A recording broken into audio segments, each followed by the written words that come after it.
My uncle texted, "I revoke your apprenticeship. All communication through my lawyer." I replied, "Understood." Then I moved all funds from our shared investment account, cut all financial support. 72 hours later, my aunt called in panic. "What have you done? The whole family is collapsing."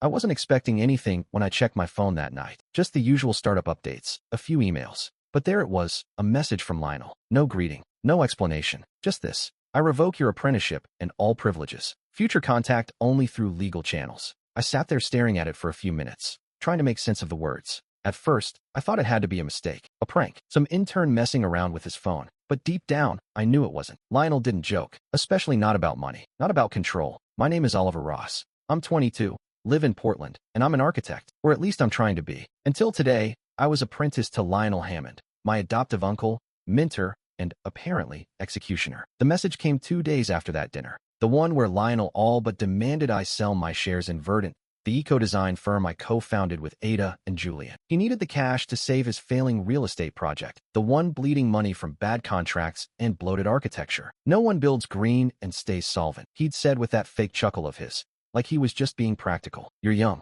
You'll bounce back. I need this more than you do." I had told him no, calmly, firmly, and I guess that was enough to get me excommunicated. I didn't respond right away. I just sat there, in my studio, which used to be a greenhouse, all warped glass and ivy tendrils still clinging to the corners. My models were spread across the table, little wooden skeletons of homes and public parks I still believed could exist. But the air in that space suddenly felt dense, like someone had sucked the oxygen out of it. Finally, I replied, "Understood." Then I opened the finance app on my laptop. The shared investment account, the one we used for family expenses, still had my access. I transferred the full balance out and closed it. Clean, unapologetic. That account had funded their vacations, their lease on the Pearl District Gallery, Aunt Roz's spa weekends, all under the premise that I was repaying them for taking me in, as if love had ever been the currency. When I finished, I just sat there for a while. The silence around me was thick, almost resentful. I looked over at the scale model of a community housing prototype I'd been tweaking for weeks. A carbon-neutral development designed for low-income neighborhoods.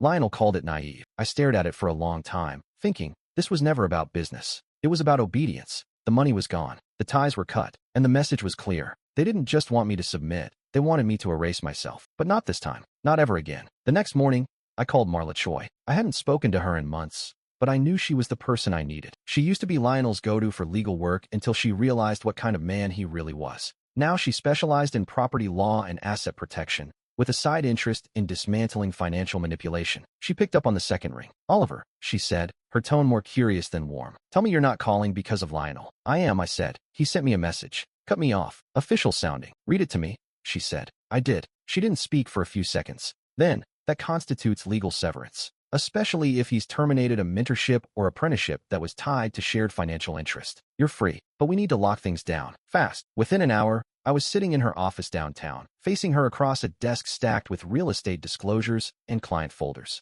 She slid her laptop in front of her and pulled up the records I had emailed. "This joint investment account," she said, scanning. "How long were you contributing?" "Since I was 19, voluntarily." I nodded. "Sort of. It wasn't like a contract, but it was expected. He said it was part of my apprenticeship agreement, that he'd trained me, built my portfolio, so I owed the family back." She leaned back. "And you believe that?" "I didn't question it," I said. "Until now." Marla's expression softened, just for a second. "Well, questioning it now was the smartest thing you've done." She handed me a printed document. "Start with this. It's a formal freeze on all financial access from your end, leases, payments, account authorizations. Once you sign, we'll notify the relevant parties." By noon, I had pulled the plug on everything. The gallery lease payments? Terminated. The auto transfers for Aunt Roz's wellness fund? Gone. The rent I'd been covering on Felix's luxury loft downtown? Canceled. Each cancellation was like peeling off a scab. Painful, raw, but necessary. I sent out formal notices. One to the gallery landlord, one to the spa, one to Felix, whose phone immediately went to voicemail. Then I turned off my notifications and sat quietly in my studio, waiting for the explosion. It didn't come. Not that day. Not the next. No one called. No one emailed. Not a word from Lionel, Roz, or Felix. The silence was deafening. For the first time in 3 years, I didn't get a single text from Aunt Roz asking for just a quick extension on her spa renewal. No reminder from Lionel about the property tax transfer. Nothing. It should have felt peaceful, but it didn't. It felt like standing in the eye of a storm that hadn't hit yet. I looked around at my models, my work, and realized this wasn't abandonment. This was survival. And I was finally choosing myself. It took 3 days. That's how long the silence lasted before my phone finally rang. The caller ID said, "Roz Hammond." but it might as well have read, incoming meltdown. I let it go to voicemail. 2 minutes later, it rang again. This time, I answered. Oliver, she said, breathless. Why isn't the gallery lease paid? Lionel is livid. Felix can't get into his loft. He says the code isn't working, and the landlord won't return his calls. I kept my voice calm. You'll need to speak with my attorney, Ross. Her name is Marla Choi. You have her number. What? She snapped. What are you talking about? Felix is locked out. The entire alarm system reset. This is serious. You can't just pull support without notice. You can, I said, when you're no longer legally obligated, and especially when your mentor formally disowns you. Oh, stop it with the dramatics. This isn't about that stupid message. He didn't mean it. He put it in writing. Well, it was just frustration, family tension. He was hurt. I leaned back in my chair, the phone balanced between my shoulder and cheek. He made it clear. Contact through legal channels only. Her voice cracked like glass. You can't do this. Felix needs his apartment. I've got an event at the gallery this weekend. Do you want to see us humiliated? There it was. Not concern, not understanding, just panic about appearances. I didn't say anything. She took my silence as permission to spiral. I'm sick, she blurted out. You know that, don't you? Stress gives me palpitations. Lionel isn't well either. He's barely eating. Felix is a mess. This is tearing us apart, Oliver. You're the ones who made the tear. You think this is easy for us? After everything we did for you. Her voice trembled, but it wasn't sadness. It was pure accusation. You were nothing when you came to us. Lionel gave you everything. A roof, a career, and this is how you thank him. I thanked him, I said,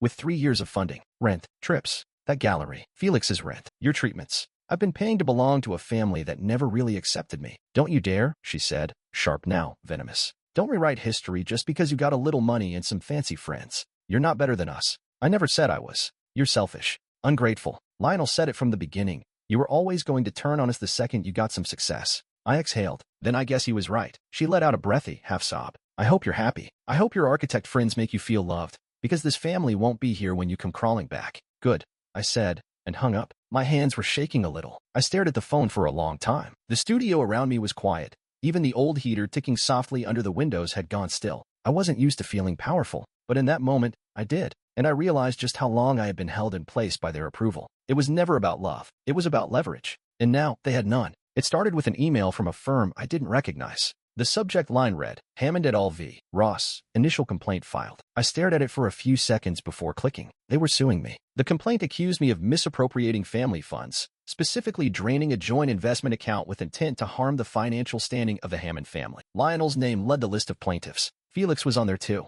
Attached were PDFs filled with accusations. Misuse of shared resources. Breach of verbal contract. Intentional sabotage. I forwarded it all to Marla with the message. It started. Within the hour, we were in her office again. She looked focused, a little sharper than usual, maybe even excited. They're serious, I said, flipping through the printed complaint. They're stupid, she replied, and emotional, which makes them sloppy. Good for us. They claim I siphoned funds. Good, Marla said. Let them. That means we get to show where those funds actually came from and where they went. For the next few days, we worked nonstop. I pulled every receipt, every email, every bank statement from the past 3 years. Marla's team created a timeline. My contribution started when I was 19, funds from my first consulting job, my startup seed round, every side project I ever did. The money that kept their world spinning was mine. Felix's lawyer sent an email full of smug threats. He accused me of weaponizing my apprenticeship for personal gain, called me a parasite in a 6-paragraph tirade that ended with a passive-aggressive sign-off. We expect a full accounting of all your actions, or we'll seek further damages. I remember reading it and laughing. It wasn't just greed. It was theater.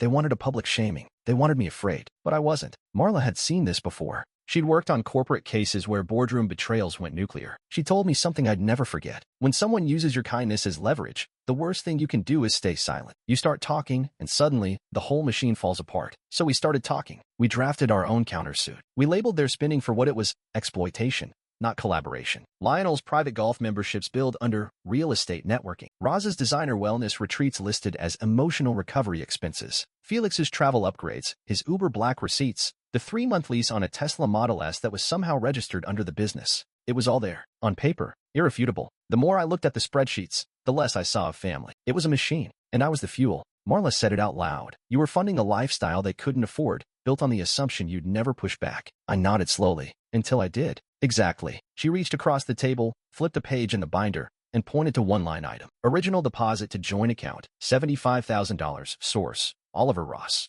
And right below it, Lionel Hammond withdrawal, $14,300. Memo, interior updates personal. That was the moment it all clicked for me. This wasn't a misunderstanding. It wasn't a family argument that got out of hand. This was calculated, years in the making, a system built to bleed me dry without ever appearing violent. But now, the system was collapsing, and I was the one pulling the plug. The forensic accountant Marla brought in was a quiet woman named Renee. She wore round glasses and spoke with a slow, deliberate calm that made everything feel a little more terrifying, because when she spoke, it meant she had found something. And after 3 days of digging, she had. Marla and I sat across from her in the glass-walled conference room at her office. Renee slid a folder across the table, her fingers tapping once on the cover. "You need to see this," she said simply. Inside were spreadsheets, annotated bank statements, and a color-coded chart showing the flow of money from our supposedly shared account. At first, it looked like normal family expenses, gallery rent, business insurance, utility bills. But Renee had highlighted specific transfers and withdrawals. "There's a pattern here," she said. Every time Lionel's real estate company took a financial hit, there was a matching withdrawal from the shared account within 48 hours, sometimes less. I leaned forward. "You're saying he used our investment pool to prop up his company?" Renee nodded. "Repeatedly, and always under ambiguous labels like development overhead or joint marketing expense. But I never approved any of that." Marla was already flipping through the pages. "You didn't need to. The account was set up under the guise of collaborative use, but Lionel treated it like his own personal bailout fund." "And Felix?" I asked. Renee flipped to another chart. "Felix has 3 credit cards tied to the family trust, all maxed. He's been funneling repayments through the shared account using disguised memo lines, things like equipment reimbursement or client travel. But he's not part of any business," I said, stunned. "He hasn't worked in over a year." "Exactly," Renee said. "This wasn't sloppy accounting. This was planned. They built a system to offload their debts onto you without ever putting it in writing." I stared down at the pages, feeling sick. There it was. Years of generosity twisted into a financial trap. I thought I had been helping, supporting the people who gave me a chance when I had no one else. But they had weaponized that trust, turned it into an open account for their losses. I was the safety net, I murmured. They were gambling, and I was the insurance policy. Marla looked up at me. "Not anymore." I closed the folder, hands tied against the cardboard edge. "Send them the audit," I said. "Let them see what we know." "You sure?" "They wanted this to go legal," I said. "Let's make it official." For years, I had been gaslighted into thinking I was lucky to be included, that I owed them, that their approval was a gift. But now the numbers told the real story. This wasn't about me being ungrateful. This was about them being caught. Finding Edmund Ray was easier than expected. He hadn't gone far, just retired to a modest home on the outskirts of Lake Oswego, where he spent most of his time pruning roses and ignoring his phone. Marla called twice, left a message. No reply. So we showed up. He answered the door in a faded Oregon State sweatshirt, his hair thinner than I remembered, his eyes sharp behind thick lenses. At first, he looked past me and straight at Marla. "Didn't think I'd see you again," he said quietly. Marla offered a polite nod. "We're not here to drag you into anything you don't want to be part of, but I think you know why we're here." His eyes landed on me. "Lionel finally pushed you too far, huh?" I didn't answer. I didn't have to. He stepped aside. "Come in." The inside of his house smelled like potting soil and old coffee. The living room was clean but sparse, like someone who had learned to live without many attachments. Edmund moved slowly, but his mind hadn't dulled one bit. "You were a good kid," he said to me as he settled into an armchair. "Too quiet, too trusting. Lionel like that. Meant you wouldn't ask questions." I sat down across from him. "I'm asking now." Edmund sighed, then reached into his side drawer and pulled out a flash drive and a folder. He placed them on the coffee table like something sacred. I knew I might need this one day. Inside the folder were printed emails, years' worth, between Edmund and Lionel, detailing recommended financial boundaries and ignored warnings. Most of them had the same theme. Oliver shouldn't be responsible for this. These costs are not shared. This account needs clearer oversight. There were dozens of them. Lionel had replied to a few with vague deflections, but most were unanswered. "The day you signed into that investment account," Edmund said, "I told him it was inappropriate. You were 19, still in school. He said it was symbolic. Family trust, he called it. Said it would teach you responsibility." I stared down at a dated email from 4 years ago. Edmund had warned Lionel not to let Felix use the account for personal loans. "This will lead to legal exposure," he'd written. "You're putting the boy at risk." "I saved everything," Edmund said, "because I knew someday he'd push you too far. And when he did, he'd make it your fault." Marla's eyes flicked to me. "This is enough. More than enough." Edmund's shoulders slumped a little, like the weight of it had finally left him. "I should have done more," he murmured. "Spoken up when it started." "You are now," I said. He nodded, eyes tired but firm. "Then let me say it plainly. They used you." Lionel knew exactly what he was doing, and that was it. In a quiet house lined with fading photographs and wilting roses, the truth finally spoke. Not in anger, not in fear, but in the voice of a man who had watched everything and was finally ready to be heard. We met in a beige conference room on the 12th floor of a downtown office building. The kind of room where events hum too loud and the carpet never quite matches the walls. Lionel had chosen the location, neutral territory, he said through his lawyer. But the moment I walked in, it was clear nothing about this was neutral. Lionel sat at one end of the table in a tailored suit that probably cost more than my first car. Roz was next to him, quiet but dressed like she was attending a gala. Felix leaned back with his arms crossed, avoiding eye contact, his jaw tight like he'd been practicing rage in the mirror. Their attorney, some polished guy named Dennis with slick-back hair and the confidence of someone who'd never lost a yacht, smiled at me like I was an errant child. Marla took the seat beside me, calm and unreadable. The mediator, a tired-looking woman named Dana, opened with pleasantries and ground rules. Then Dennis cleared his throat dramatically. "Before we begin, let's establish the obvious," he said, folding his hands. "This young man was taken in by the Hammonds, given a home, an education, and a place in a business legacy. And how does he repay them? By siphoning funds and weaponizing financial goodwill into personal gain." I didn't speak. I didn't need to. Marla slid a folder across the table. "This is a full forensic breakdown of the shared investment account. You'll see that over 70% of the funds deposited over the last 3 years originated from Oliver's personal income. None from Lionel. None from Felix. Roz had 2 deposits totaling less than $400. Dennis blinked. Dana took the folder, flipping through slowly. Marla continued. "In addition, there are over 24 flagged withdrawals labeled as joint expenses that were used for Felix's personal travel, Lionel's luxury purchases, and payments on a vehicle registered in neither Oliver's name nor business. We also have testimony from Edmund Ray, the family's former financial advisor, corroborating the exploitative nature of the account's use." Roz stiffened. Felix sat forward. "This is a witch hunt," he said through gritted teeth. "No," Marla said calmly. "This is math." Lionel's face twitched, but he kept his voice even. "This is betrayal, plain and simple. He was like a son to me. I gave him everything. You gave me access to a broken system and called it opportunity," I said, finally. "You used me. And now you're angry I woke up." Dana looked up from the documents. "Mr. Hammond, based on what I'm reading here, if you proceed with this suit, you may open yourself to investigation for financial misconduct, possibly even criminal charges related to fund misappropriation." Silence. Real silence. Lionel's facade cracked. This is absurd. He's lying." Edmund's affidavit slid across the table next. Marla didn't speak. She just let them read. Roz's expression collapsed into something vacant. Felix's cheeks flushed with a red I hadn't seen before. Not embarrassment. Not guilt. Just panic. Dana closed the folder and folded her hands. "My professional recommendation is this. Withdraw the complaint, absorb the financial consequences privately, and consider yourselves lucky Mr. Ross isn't pursuing damages. Because if he does, you're not walking out of court with your reputation intact." Lionel looked like he might explode, but for once, he didn't. He just stared at the table, lips pressed tight, like he was swallowing the last of his pride. The mediator ended the session 15 minutes later. No handshakes. No smiles. The family walked out first, brittle and silent. I stayed seated. Marla leaned over and said quietly, "That was checkmate." And for the first time in years, I believed her. It didn't take long for everything to fall apart. Within 2 weeks of the mediation, the gallery shut its doors. The landlord put up a leasing sign the same day Roz's final rent check bounced. An Instagram story from one of her spa friends mentioned artful chaos and a sad ending for Portland's most indulgent gallery, but no one else said much. Just whispers. Lionel's downtown firm went dark not long after. Word got around that key investors had quietly pulled out. I read an article in a local real estate blog about a restructuring and strategic downsizing, but I knew better. He wasn't restructuring. He was unraveling. Felix tried to save face, reposted vague quotes about betrayal, legacy, and blood being thicker than water. Then he deleted them all. Last I heard, he moved back in with Roz. The Tesla lease was terminated. His influencer partnerships dropped off one by one. And me? I didn't get a phone call. No apology. No groveling email begging to talk things over. Just nothing. A wide, echoing silence where my entire family used to be. At first, I expected it to feel triumphant, like I'd finally won. But that wasn't the feeling that came. What I felt was stillness. The kind of stillness you get after a thunderstorm knocks out the power. No hum of electronics. No distant cars. Just quiet. And in that quiet, I finally understood something. They were never really my family. Not in the way people mean when they say the word. They were a structure I lived inside of,